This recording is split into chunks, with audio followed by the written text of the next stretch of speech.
What would you do if your family completely forgot your birthday?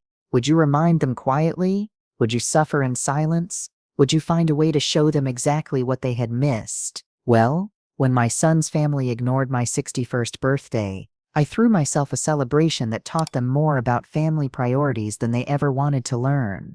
My name is Betty, and I'm 61 years old. This is the story of how my family's complete indifference to my birthday led me to throw the most memorable celebration of my life, a party that would force them to confront their priorities, their assumptions, and their understanding of what really matters in family relationships. For 60 years, my birthday had been a celebration that brought our family together. Nothing elaborate or expensive, just a simple acknowledgement that the woman who had given birth to, raised, and supported her children deserved one day a year when her family focused on appreciating her presence in their lives.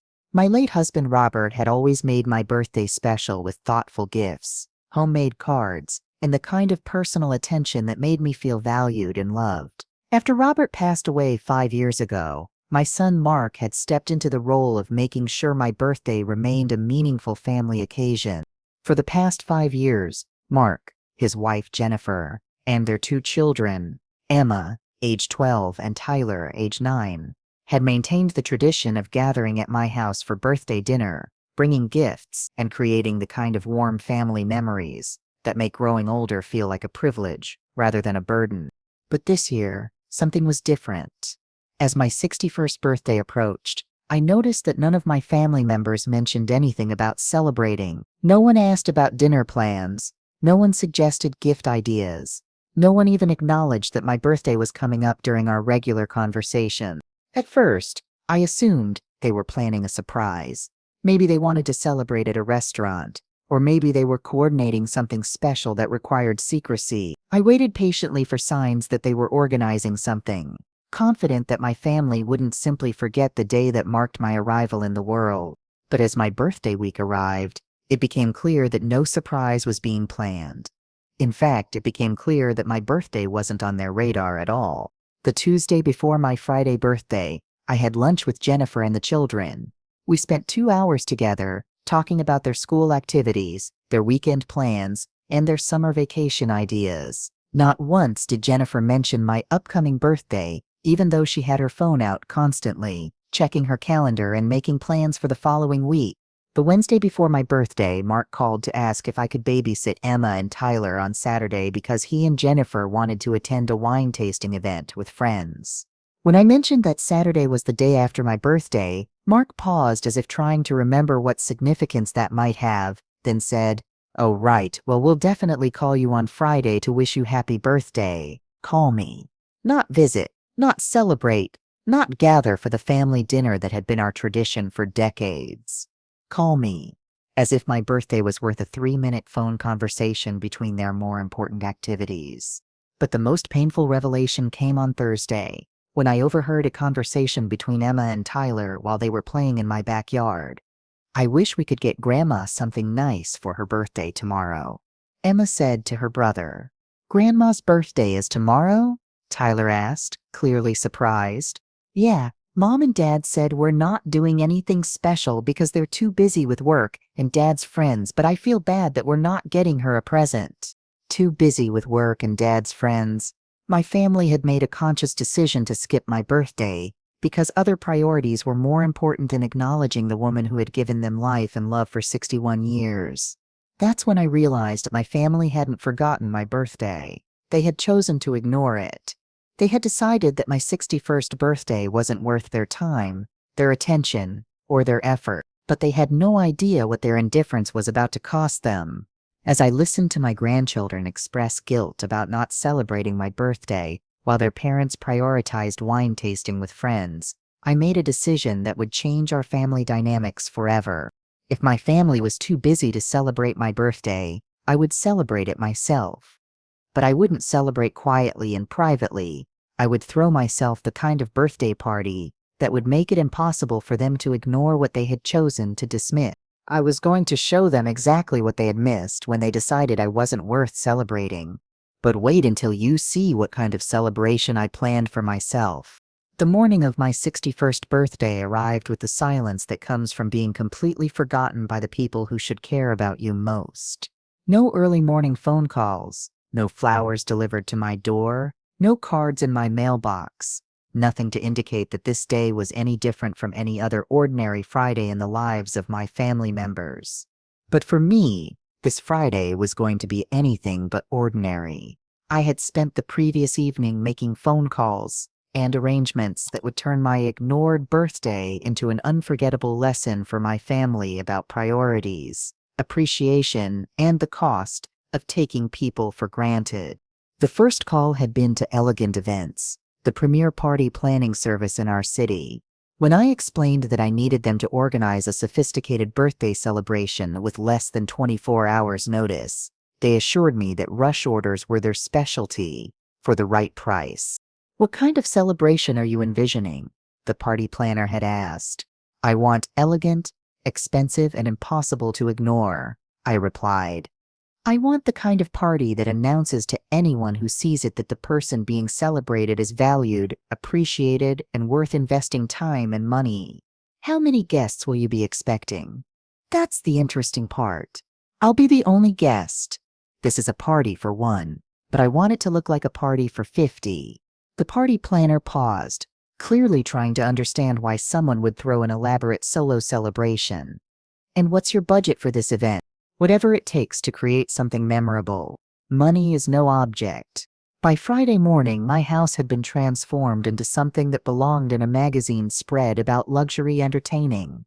A catering company had set up an elegant buffet with gourmet appetizers, a full bar with premium wines and champagne, and a birthday cake that was a work of art in itself.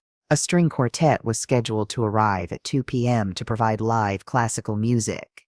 A professional photographer had been hired to document the celebration. Floral arrangements worth more than most people's monthly salary decorated every room of my house.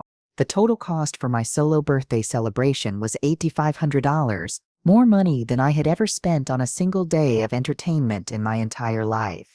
But the education my family was about to receive would be worth every penny. At exactly 1 p.m., I put on my most elegant dress, a beautiful sapphire blue gown that I had bought for special occasions, but rarely had the opportunity to wear, and prepared to celebrate my birthday in style, whether my family chose to acknowledge it or not.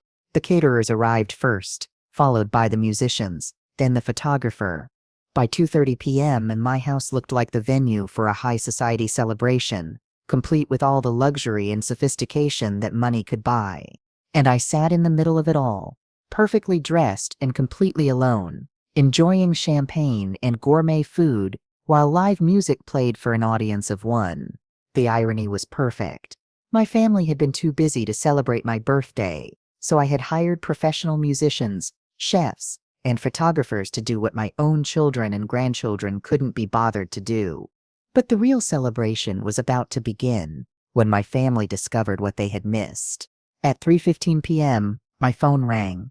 It was Mark, calling with what I assumed would be the belated birthday wishes that he had promised to deliver.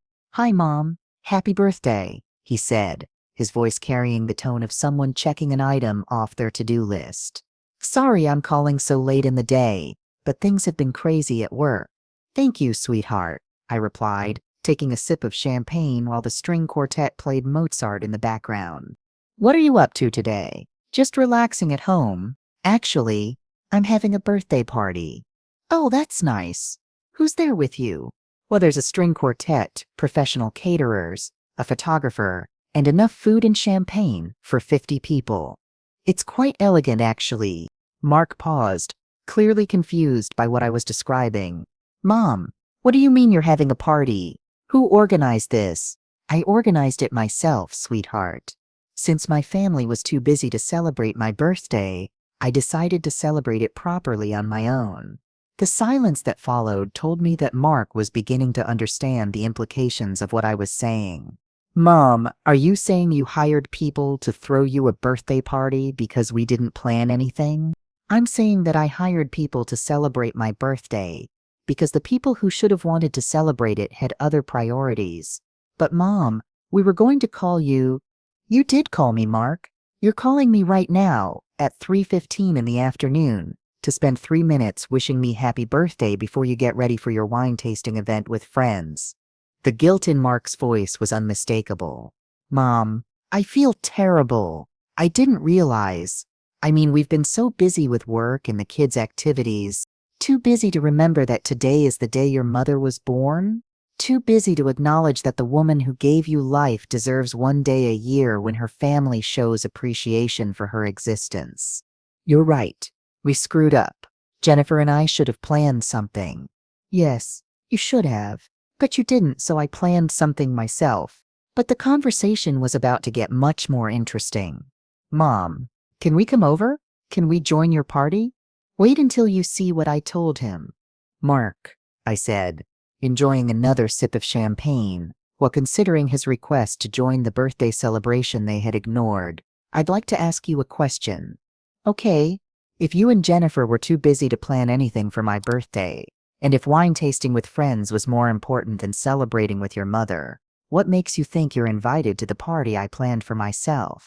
The question hung in the air like a challenge, and I could hear Mark struggling to find an answer that didn't make him sound even more selfish than he already did. Mom, we made a mistake. We got caught up in other things, and we forgot what was important. You didn't forget, Mark. You chose. You chose to prioritize wine tasting over your mother's birthday. You chose to assume that I would just quietly accept being ignored. You chose to treat my birthday like it was optional rather than important. You're right, and I'm sorry, but can't we make it up to you now? Can't we come over and celebrate with you? Actually, Mark, I think it would be educational for you and your family to come over, but not celebrate with me, to see what you missed when you decided I wasn't worth celebrating. What do you mean? You can come observe the party I threw for myself, but you're not invited to participate. You can see what a proper birthday celebration looks like, and then you can think about whether the wine tasting you're planning to attend tonight is really more important than the mother you chose to ignore. Mark was quiet for a long moment, clearly processing the implications of what I was offering. The chance to witness their mistake, rather than the chance to fix it. Mom, that seems kind of harsh. What's harsh, Mark? Is spending 61 years giving life and love to a family who can't be bothered to acknowledge the day you were born. What's harsh is being told that your children are too busy with work and friends to celebrate the woman who made their existence possible. Okay, I understand that you're upset. I'm not upset, Mark. I'm educated. I've learned something important about my family's priorities, and I've decided to respond accordingly.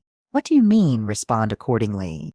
I mean that if my family is too busy to celebrate me, I'll celebrate myself. If my birthday isn't important enough for you to plan something, I'll plan something myself. If I'm not worth your time and attention, I'll hire people whose job it is to provide time and attention. The lesson was beginning to sink in, but I wasn't finished teaching it yet.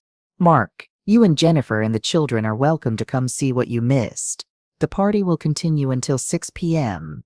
You can observe what a birthday celebration looks like when someone actually cares enough to plan it properly. And we can't participate? You can participate by learning. You can participate by understanding what you chose not to do, and what that choice cost both you and me. After I hung up the phone, I continued enjoying my solo celebration, while waiting to see whether my family would take the opportunity to witness their mistake firsthand. At 4:30 p.m., I heard a car pull into my driveway. Through my front window, could see Mark, Jennifer, Emma, and Tyler getting out of their car and approaching my front door with expressions that ranged from curiosity to guilt to apprehension. When Mark knocked on the door, I opened it wearing my elegant gown, holding a champagne flute, with live classical music playing in the background, and the aroma of gourmet food filling the air. "Hello, everyone," I said with a gracious smile. "Welcome to my birthday party." The looks on their faces were exactly what I had hoped to see. Amazement, embarrassment, and the dawning realization of what they had missed when they chose to ignore my birthday. "Mom," Mark said, staring at the elegant party scene behind me. This is incredible. Thank you. I thought I deserved something special for my 61st birthday, even if I had to provide it for myself. Jennifer was looking around my transformed house with obvious shock. Betty, how much did all this cost? About the same amount you and Mark spent on your last vacation to Napa Valley. The difference is that this celebration honored someone's life and achievements rather than just providing entertainment for people who already have everything they need. Emma was staring at the string quartet with wide eyes. Grandma, did you really hire musicians just for yourself? I hired musicians to celebrate my birthday properly, sweetheart. Since my family was too busy to celebrate with me, I made sure the day was marked with the kind of music, food, and elegance that every birthday should include. Tyler was looking at the elaborate birthday cake with obvious longing. Can we have some cake, Grandma? The cake is for celebrating my birthday, Tyler. If you had wanted to share birthday cake with me, your parents could have planned a celebration where we all enjoyed cake together. The distinction was subtle but important. They could observe what they had missed, but they couldn't participate in what they had chosen to ignore. But wait until you see what happened when they fully understood the message I was sending. As my family stood in my foyer, taking in the elegant celebration that surrounded them, I could see the full impact of their mistake beginning to register. This wasn't just about a forgotten birthday. This was about priorities, appreciation, and the consequences of taking people for granted. Mom, Mark said slowly, I'm starting to understand how badly we messed up. What are you understanding, Mark? I'm understanding that you didn't throw this party because you wanted to be extravagant. You threw it because you wanted to feel valued on your birthday. And when your family didn't value you, you had to hire people to do what we should have done. That's exactly right. Jennifer was looking around at the professional musicians, the elaborate floral arrangements, and the gourmet food with growing comprehension of what their neglect had cost, not just financially, but emotionally. Betty, I feel horrible. We completely took you for granted. Yes, you did. You assumed that I would just quietly accept being ignored, that I didn't need a Ginland or celebration, that my birthday was optional rather than important. Emma was watching the photographer document my solo celebration, with an expression that suggested she was beginning to understand something important about family relationships. Grandma, are you really going to spend your whole birthday by yourself, even though we're here now? Emma, sweetheart, the point isn't that I'm spending my birthday alone. The point is that I planned a proper celebration for myself, because the people who should have planned it chose not to. But we could celebrate with you now, Tyler said hopefully. Tyler, if I let you join my party now, what would you learn from this experience? The 9-year-old thought about this seriously before answering. That we can ignore you and then just show up when we want to. Exactly. And that wouldn't be a very good lesson, would it? Mark was listening to this conversation with growing understanding of what I was trying to teach them about consequences and accountability. Mom, I think I understand what you're doing.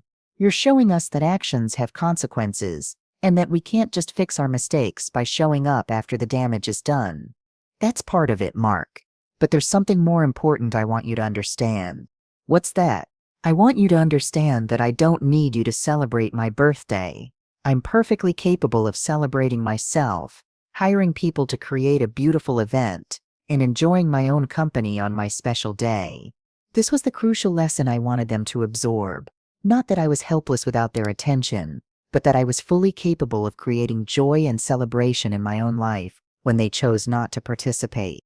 What I need you to understand is that being part of my life is a privilege, not an obligation. Celebrating my birthday should be something you want to do because you love and appreciate me, not something you do because you feel guilty or obligated.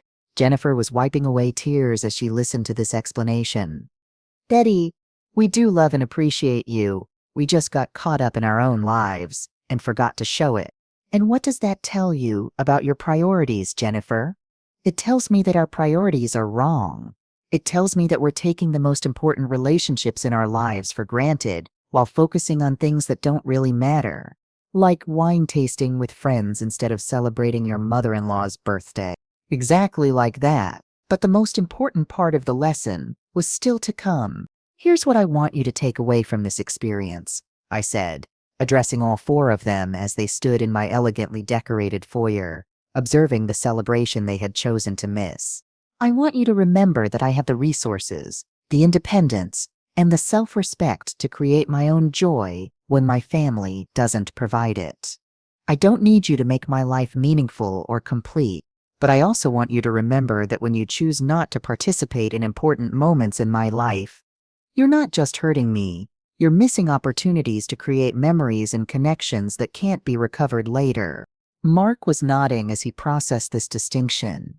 So this isn't just about us forgetting your birthday. It's about us choosing not to prioritize our relationship with you. Exactly. And it's about you learning that I won't just sit quietly and accept being deprioritized. If you don't want to celebrate me, I'll celebrate myself. If you don't want to acknowledge my importance, I'll hire people to do it. And if we want to be part of your celebrations in the future, Emma asked, then you'll need to show that you actually want to be part of them, not that you just feel obligated to show up when it's convenient. But the biggest surprise was still coming. Wait until you see what I told them about their invitation to future celebrations. Now, I said, leading my family into my living room where they could get a full view of the elegant celebration I had created for myself, I want to talk about what happens next. They arranged themselves around the room like students waiting for a lesson, which was exactly what this was, a lesson about respect, priorities, and earning the privilege of being included in someone's important moments. Mark, you and Jennifer made a conscious choice to prioritize wine tasting with friends over celebrating your mother's birthday. That choice has consequences that extend beyond just today. What kind of consequences? Jennifer asked, though I could see in her expression that she already suspected what was coming. The consequence is that you've lost the automatic assumption that you'll be invited to future celebrations and important events in my life. The silence that followed was heavy with the weight of understanding what that meant for our family relationships going forward. Mom, are you saying you won't invite us to future birthdays? Mark asked. I'm saying that future invitations will depend on whether you demonstrate that you actually want to celebrate with me, rather than just showing up because you feel obligated. How do we demonstrate that? By making choices that show you prioritize our relationship, by planning ahead for important dates instead of assuming I'll let's understand when you're too busy, by treating my celebrations as opportunities you want to participate in rather than obligations you have to fulfill. Emma was listening to this conversation with the serious attention that children give to adult discussions they sense are important. Grandma, what if we promise to do better? What if we promise to never forget your birthday again? Emma, sweetheart, promises are easy to make and easy to break. I'm more interested in seeing actions that prove you've learned from this experience. What kind of actions? Tyler asked. Well, for example, if you really learned something from seeing me celebrate my birthday alone, you might start planning next year's celebration in advance. You might ask me what kind of party I'd like, what would make me feel appreciated, how you could make the day special. Mark was nodding as he understood what I was suggesting. You want us to be proactive about celebrating you, instead of reactive. I want you to be thoughtful about our relationship, instead of taking it for granted. I want you to understand that my presence in your lives is something to be valued, not something to be assumed. Jennifer was looking around at the expensive party decorations with new understanding. Betty, when you hired all these people and spent all this money, you were showing us what it looks like when someone actually invests in celebrating you. Exactly. And you were invited to witness it, so you could understand the difference between what you chose to do and what should have been done. So what happens now? Mark asked. What do we need to do to earn back the privilege of being part of your celebration? This was the question I had been hoping he would ask. Not how to fix this mistake, but how to earn the right to be included in my life going forward. You need to show me that you understand the difference between loving someone and prioritizing someone. You clearly love me, but you don't prioritize me. You fit me into your schedule when it's convenient rather than making space for me when it's important. How do we change that? You start by understanding that celebrating my birthday isn't just about remembering the date. It's about planning something that shows you've thought about what would make me happy, what would make me feel valued, what would create a meaningful memory for our family. And you start by understanding that I have alternatives. I can hire musicians, caterers, and photographers to create beautiful celebrations. I can plan elegant parties for myself.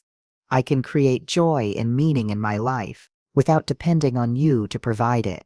This was the crucial point I wanted them to absorb. Not that I needed them, but that they needed to earn the privilege of being part of my life, rather than taking that privilege for granted. The choice going forward is yours, I continued. You can continue treating our relationship as something that will always be there regardless of how you treat it, or you can start treating it as something valuable that requires care, attention, and intentional nurturing. And if we choose to put in the effort, Jennifer asked, then you might be invited to participate in future celebrations instead of just witnessing them. But there was one more condition they needed to understand. There's something else you need to know about how our relationship will work going forward. Wait until you see what I told them about the new rules for our family dynamic. The most important thing you need to understand, I said as my family sat in my living room, surrounded by the elegant birthday celebration they had chosen to miss, is that this experience has taught me something valuable about my own worth and my own capabilities. What do you mean? Mark asked. I mean that I've learned I don't need to sit quietly and accept being overlooked or taken for granted. I've learned that I have the resources and the independence to create my own joy when my family doesn't provide it. And I've learned that I deserve to be celebrated properly, whether my family chooses to do it or not. I gestured around the room at the professional musicians, the gourmet food, the beautiful flowers, and the elegant atmosphere I had created for myself. This party isn't just about my birthday, and it's not just about teaching you a lesson. It's about me discovering that I can create exactly the kind of celebration I want without depending on other people to provide it for me. Jennifer was looking around the room with new understanding. Betty, are you saying that you might start celebrating your birthday this way every year, whether we participate or not? I'm saying that I might start doing a lot of things this way, creating my own experiences, planning my own celebrations, and inviting people to join me only if they've shown that they actually want to be part of my life. This was the shift in our family dynamic that I wanted them to understand. I was no longer going to be the passive recipient of whatever attention they chose to give me. I was going to be the active creator of my own experiences, with or without their participation. Mom, Mark said slowly, I think I understand what's really happening here. You're not just teaching us about remembering your birthday. You're teaching us that you don't need us as much as we assumed you did. That's exactly right, Mark.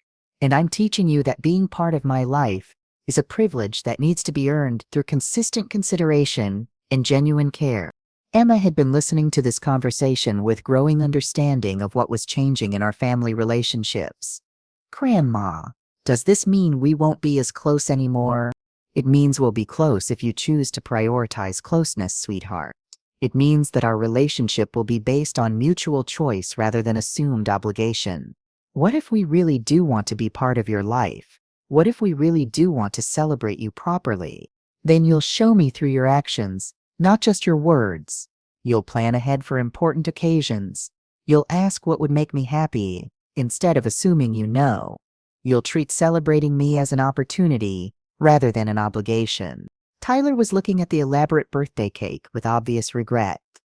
Grandma, I wish we had planned a party for you instead of making you plan your own party. Tyler, sweetheart, the beautiful thing about learning from mistakes is that you get the chance to do better in the future. Next year, you could help plan my birthday celebration if you want to. Can we start planning it now? Emma asked hopefully. You can start thinking about it now. You can start understanding what it means to truly celebrate someone you love. And you can start showing through your daily choices that I'm important to you, not just on my birthday but throughout the year.